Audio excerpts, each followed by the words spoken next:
you think that your guys can do everything as fast as you, Yeah. and they have like this idea in your head that Yep. they're gonna do just as fast as me, just as accurate as me, just Yeah. as good as me. There won't be any mess ups. They totally know everything, which is not true. I would, see something wrong, and I would chew them out, for lack of a better word, and just be a very terrible leader. I was creating an environment where I didn't even want to deal with myself. Two of my main guys left me. They were like, hey man, you're not a good leader right now. All you do is yell, you're not being respectful to us, you're not treating us really great. And I was like, oh my God, that's so true. So I kind of shifted that from negative Debbie Downer to being a positive guy, always, hey, how are you guys? What's going on? So my guys, I had two guys that didn't know any English, and I thought, it was somehow their responsibility to learn English, but it was my responsibility to learn Spanish. So now I speak fluently Spanish, and that's changed a lot of really? things. Yeah, I do. So I speak Russian, English, and Spanish.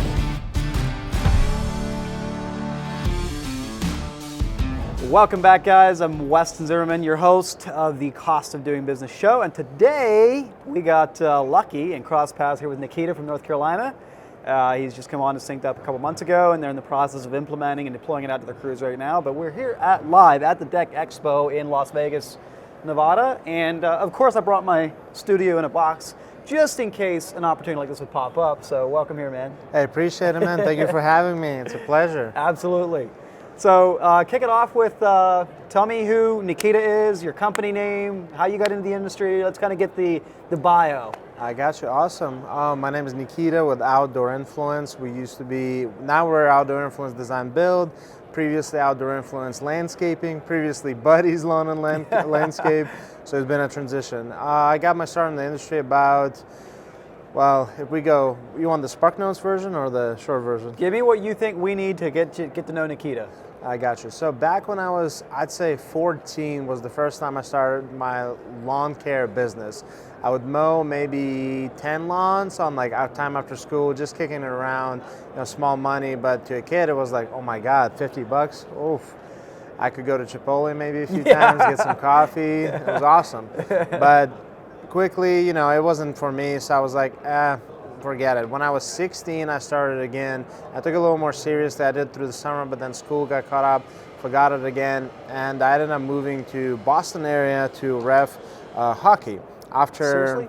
Yeah, Dude, I love playing hockey. You've played hockey before? All my life. I grew up in Charlotte playing hockey, but there wasn't crazy hockey level. Yeah. So when I moved to Boston, I just moved to ref, and I ref D1, D3, women's, men's, and all around. But that's awesome. I wanted to break pro, but it's not easy. Yeah, Obviously, no it's kidding. 0.01% or something makes it. So I was like, well, let me try. But then COVID hit. So when COVID hit, obviously everything got shut down, and Boston is very expensive. Yeah. So I decided, I was like, hey, there's no opportunity here for me. I'm going to come back home to Charlotte. So I came to Charlotte, and I was thinking, hey, what is the one thing I know how to do? And that is landscaping lawn care. So I started lawn care back up, and I mowed about 10 yards. This was summer of 2020. This must have been May. I mowed 10 yards, and I was like, hey, this is not enough money. I need to upgrade. A logical upgrade was move to landscaping, do some mulch, some shrubbery, some planting. And I remember distinctly this homeowner messaged me, and they're like, hey, we have this hill that we need cleaned out. And I was like, and they're like, do you offer the service? I was like, totally, I offer the service. Of course. I run skid steers every day, my own skid steer and everything like that. So I went to the property, and I did a quote-unquote estimate, for lack of a better word, and I told him, hey, this is going to be $2,500. And he's like, let's do it. I was like, $2,500? The biggest job before that was maybe $1,000 or something like that. So this is 2020? This is 2020. Dude, this is crazy. This is June of 2020 to be exact. Wow. June, this was maybe June 2nd, but this is what I consider the official start of my company and my step into the industry. Yeah. And so what happened was, I was like, yeah, I'll take the job. And I rented a skid steer the night before. I'm studying, learning, watching videos, how to run a skid steer, all of this stuff. And the morning of, me and my 60-year-old grandfather, who does not speak any English, came to the job site in my 2011 Toyota Camry with different color bumpers. And there's a rental company dropping the machine off, and my grandfather just kind of looked at me. He's like, "Where's the driver?" And I was like, "I'm the driver." So that's what I consider the official start. Long story short, we took the skid down the first time and it got stuck immediately because it rained the night before. Took about 45 minutes, got it out, cleaned it, and got paid, and everyone was happy. And after that, I was like, okay, this is something. So I started doing some small patios. A year and a half ago, I'd say, I got serious into like patios, walls, and was doing like good jobs that were respectable, that weren't just 10 by 10 concrete patios, something like that. And I would say about 8 months ago was when we decided to make a transition to pools. I was working as a subcontractor for a big builder in our area because I knew I wanted to see how it's built. We were just doing decking, but it gave me an insight on to see how, how the jig is, how the rebar is, how the plumbing is, and I got into connections with different electricians, different subcontractors, so on and so forth. And what happened was, it's funny that we're talking about this, but on like this podcast, because what happened was I thought they were feeding me work nonstop. So I thought, oh, I must be making crazy money, and I wasn't running my numbers. And I forgot to look at the numbers and realized when I finally did, probably 4 months in, that I was losing money on every single job, and I was digging myself into the hole.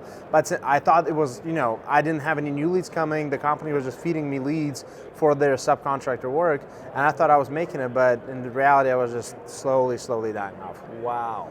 But we obviously separated from them, I'd say 8 months ago now, and transitioned to doing our own pools, and we prioritize ourselves on being design and build kind of general contractors of backyards.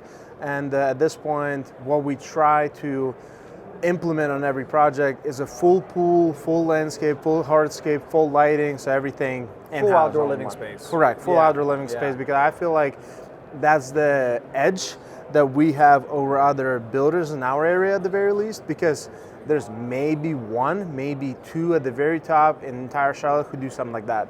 Majority of them, they do just the pool or just the hardscape, and it's a problem for the homeowner. They don't want to deal with it. Exactly. And that's kind of where we come in. Wow, I am impressed. I had no idea this is literally in the last year and a half.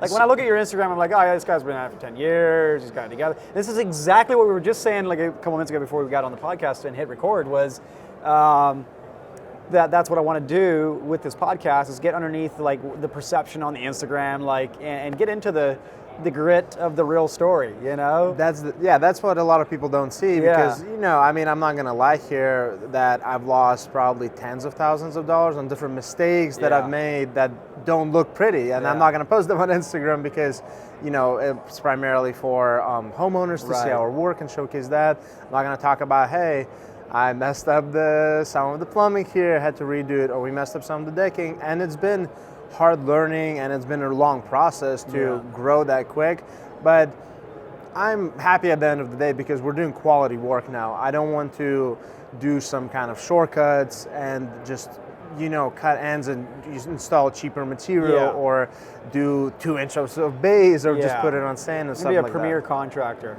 Exactly. And the cool thing is when you are a premier contractor that works for premier customers, you get what you feel like. If you're the contractor that's in the race to the bottom to be the cheapest contractor, those are also the hardest customers to work for. It doesn't do you any favors being the second cheapest, and that's what it probably. I would say we had this conversation probably around 6 or 8 months ago when we kind of had a question to ourselves, hey, where do we want to go? Do we want to build quantity? Do we want to have 25 employees? Do we want to have 10 or literally 6? So it was just a conversation within us, and we realized that where we want to go is that high-end custom work that allows us to do whatever we want, wherever we want, when people really want that outdoor influence touch. When they just call us and say, hey, we just want you to do it, we don't care how long it will take you, what the price is, here's a check. You just doodle some number and just come and do the work. That's what we really want. Yeah, I love that model. It's just easier, How many guys do you have now? So currently we run 2 crews of 3 guys in the field. We have one more kind of a PM/material delivery guy, and then we have I'm the project manager / I once in a blue moon I'll help out in the field, but I'd say out of an 8-hour workday, which is really a 12-hour workday, Like four of my hours are spent in the field, the rest in the office, because I handle the sales also. Yeah. So Hannah is our designer. She handles all of our designs, and we also have a part-time marketing and a part-time office manager person. So we're starting to delegate tasks that we don't have time to do and we want to outsource, but it's not easy, and I'm sure you know that. Yeah, I mean, building systems and processes is the key out of the owner-operator prison, right? Exactly. But building systems and processes is stinking hard. Exactly. It's hard work, and it's easier to always continue doing what you've always done, even if that's broken. Yeah, that's been the biggest learning curve, because when we first brought on even in the field when we split in two crews, I realized that I can't be there to monitor everybody like the whole time over their backs and tell them what to do. So I was like, okay, guys, like you're one human being. Yeah, exactly. Yeah. So I was like, okay, guys, this is how you do this. You've done this before 100 times. This is the process, and this is the way we implement it. Same thing when we had an office manager first start with us. She was asking me these questions, and I was like, well, I'm the only one who knows how to do it, but I can't get out of the owner-operated prison with my opinion of I'm the only one who knows how to do it. Exactly. I need to explain to her, teach her, whatever it is necessary to create that process/system. Yeah, that's I think a challenge that every entrepreneur ever has, is being willing to let go of your ego, that I'm the only one that can do this, and hand it over to someone else, teach them. And in fact, like in my story with Tussie Landscaping, Steve and Matt, the owners of Tussie, like they did that really, really well, and it's what's given them the success they've had, you know. But if you're the business can never grow, you are the bottleneck. The business can never grow beyond what you will let it, in terms of if you kind of have this ego and think you have to do everything and you're the only one that can do it as good as you can, and like, yeah, I mean, you're the ceiling. That's only as far as the company will go. It was for a while. That was a big issue, and then another bigger issue was that I was, you know, that issue of as the owner operator, when you first get out of the field, you think that your guys can do everything as fast as you, and they have like this idea in your head that they're gonna do just as fast as me, just as accurate as me, just as good as me. There won't be any mess ups. They totally know everything, which is not true. And it was hard for me to deal in the beginning, because I would, you know, see something wrong and I would chew them out, for lack of a better word, and just be a very terrible leader. There wasn't any culture, and I was creating an environment where I didn't even want to deal with myself, and it was just very, very, you know, bad, and it was just starting problems in the company itself. So what I realized is I had to, you know, be calm about everything first of all, and properly explain to them, because at the end of the day, it was my lack of teaching them the proper process. That's a pretty good revelation as an owner. Like, that's a lot of owners go through life and never realize that they're creating the toxic culture and all that. Like, so what happened that kind of started creating a shift? Because obviously I don't really assume that that's what you're doing today. Correct. So what happened that created this shift? So the biggest kind of hey, you need to stop this, was when two of my main guys left me, and I was like, well, you know, they're the issue, they're the problem. I'm pointing fingers everywhere but myself, and I was trying to just do some. At that point, I was trying to do some like just general motivation search within me, because it was struggling times during working as a subcontractor, losing money. And then when I talked to the two guys I had left, they were like, "Hey, man, you're not a good leader right now. All you do is yell. You're not being respectful to us. You're not treating us really great." And I was like, "Oh my God, that's so true." So I kind of shifted that from being this negative Debbie Downer to being a positive guy, always, you know, hey, how are you guys? What's going on? Like, once in a week. So we try to do meetings usually twice a week, at the very least once a week. On Monday or Friday, depending on the weather, I try to do like a meeting, all hands on deck, with coffee, donuts, plans ahead for the guys with all the details. They communicate with me properly. Also, this may not be an issue for a lot of people, but for me in the beginning it was a language barrier, because a lot of people in our industry are Hispanic. So my guys, I had two guys that didn't know any English, and I thought, it was somehow their responsibility to learn English, but it was my responsibility to learn Spanish. So now I speak fluently Spanish, and that's changed a lot of really? things. Yeah, I do. So I speak Russian, English, and Spanish. And you started, like, when did you first start learning Spanish?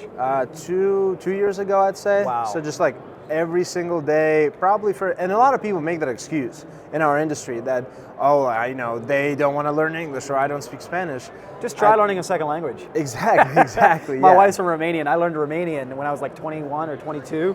And hats off to you. That's respect, man. No, I came here from Asia, Kazakhstan in 2011. Really? So that I'm Russian by descent. Okay. And I came here with my family. I was only back then like 13 years old, and in 2011 I was 13, and I didn't speak any English, and because we took as a second language in school. No back wonder you overseas. were into hockey. Now it makes sense. Me and my grandfather watched like every game of a local team, but that's another story. Yeah. But I had to go to school and I didn't speak any English, and I had the summer as like kind of my buffer to learn English. Right. And I learned through watching Phineas and Ferb and Dora the Explorer a lot of days on TV as a kid. That's how I learned English, and it's what kind of changed everything looking back now is that learning English is just opened so many doors.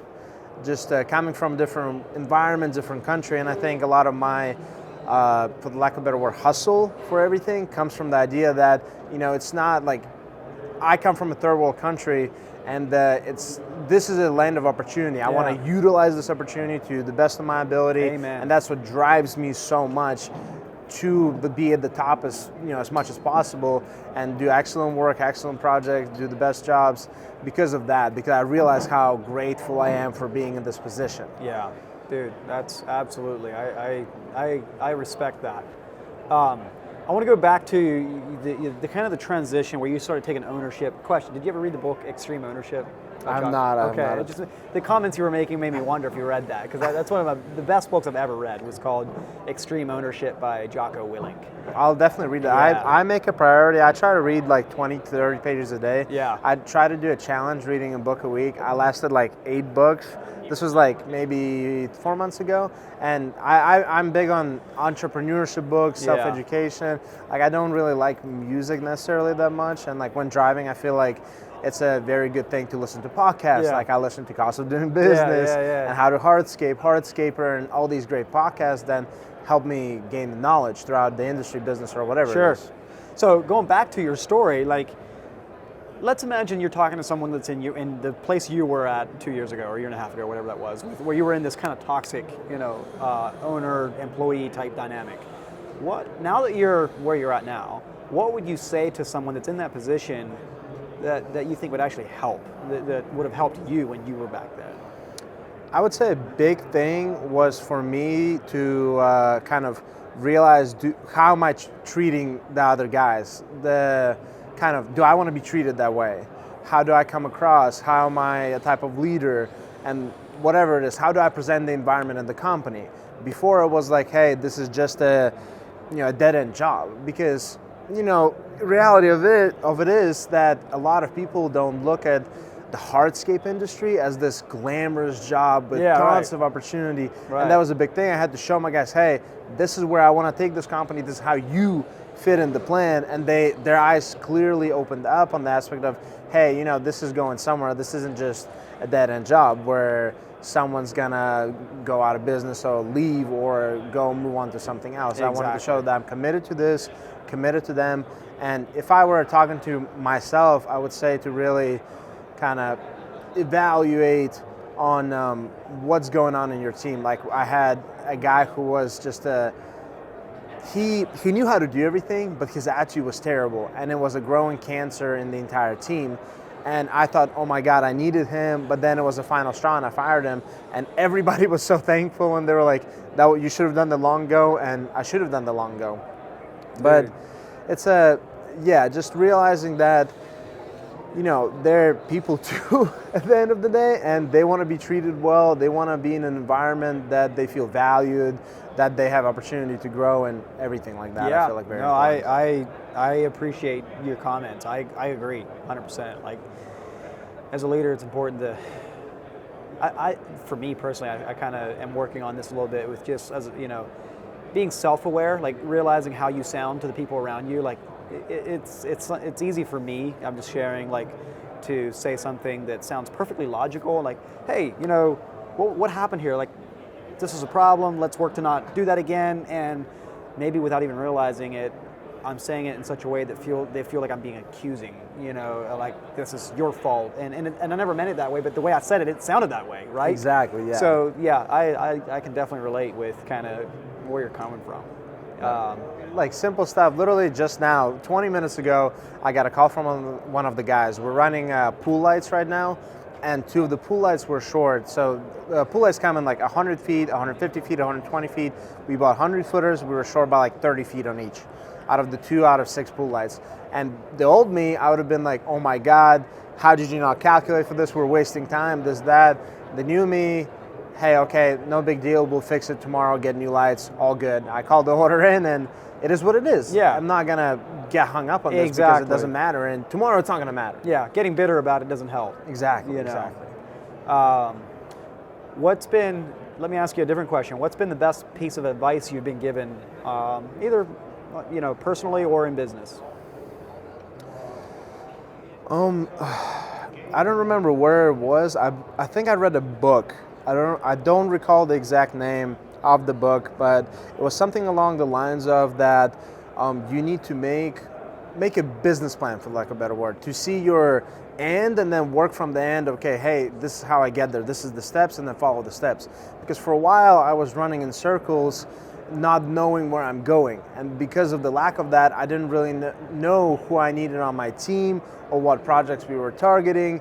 And that was a big issue of everyone was asking me, hey, what are we going to do? Where is this going? And I was answering, what are we going to do? Where is this going? And I created a business plan to the best of my ability. Of course, things change here and there, but I at least drew out and allowed myself to see, okay, to get to this goal, I need these people on my team, and then I fill in the positions and where I fit in. Start at this destination and then work backwards. Exactly, and it's different things. Like I really started taking accountability of things I need to work on, whether it's in the business where it's things like financials. Financials huge, like I was mentioning, we almost went out of business working, thinking we were making all this money, but instead we were losing money every single job.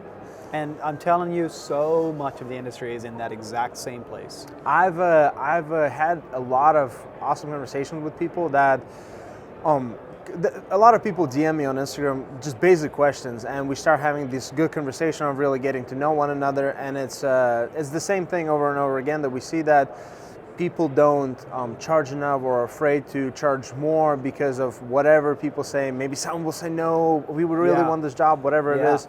And it's not what it looks like on Instagram. It's not all pretty and flowers. It's not every project's perfect. And it's good to have those personal conversations to really get to know other people and open up. And I appreciate what you're doing with your podcast and really getting people, the true story that success isn't overnight. Yeah. It's not all smooth road, unicorns and rainbows. And I feel like it should be talked a lot more in our industry. We need to normalize it and draw a brotherhood of like, I have that challenge too. How can we help? Another thing, I feel like it's not normalized like you just said, and because of that, people think, if I reach out to ask for help, that it's going to be looked down upon, or I can't message this guy on Instagram a question because what if he doesn't respond? Like, oh my God, like I get questions about the smallest stuff, like what kind of grout we use, what kind of rebar we use, and I'm like, hey, here's a breakdown of everything, step 1 to 10, how to build a pool, how to build a patio, how to do this and that. And I take a lot of pride in that, because when I started out, I was asking a lot of people, and half of them were telling me to just go away, have them ignore me. And there was one guy locally in my area, and I give him so much credit, because he would take my phone call, and I was just starting out, I didn't know anything, and he would answer, A to Z, trying to help me out, even though technically speaking, I was his competitor. But that's what this industry needs more of. It really does. But since I saw that, since he treated me that way, I will try to, answer. Pay it forward. Yeah, exactly. Pay it forward. Like, just give anybody any answers, whoever asks me anything. Yeah. The thing that you mentioned about like, oh, I'm afraid to raise my prices, and I know, I'm not making enough money. Like, the fear, you fear what you don't know, and the fear of charging what you need to cover your overhead and to be profitable, I think a lot of the time is coming from, it's kind of a theory I'm kind of working on. Like I think a lot of the time it's coming from, you don't actually know what your break even is. And because you don't actually know what your break even on that $80,000 job is, they're saying, do it for 75. And you're like, oh, I need the work. Yeah, sure. And you cave. And you just knocked out 3/4 of your profit. Exactly. Until we started working with you guys, and I remember it was a spreadsheet or an Excel file, whatever it was, of budgeting. Yeah. And it was figuring out what's your actual billable man-hour rate. Yeah. And it had all of these details that I never thought of, from the Wi-Fi to like salaries, employees. And it was saying these crazy things to me at the time. It was like, your office salary employees have to be, covered in the overhead, right, in the billable man hours that you can actually bill to the homeowner. Exactly. I was like, this is stupid. I was like, there's no way. Hear that, Fred? Yeah, I was like, this is so stupid. I was like, this guy doesn't know anything.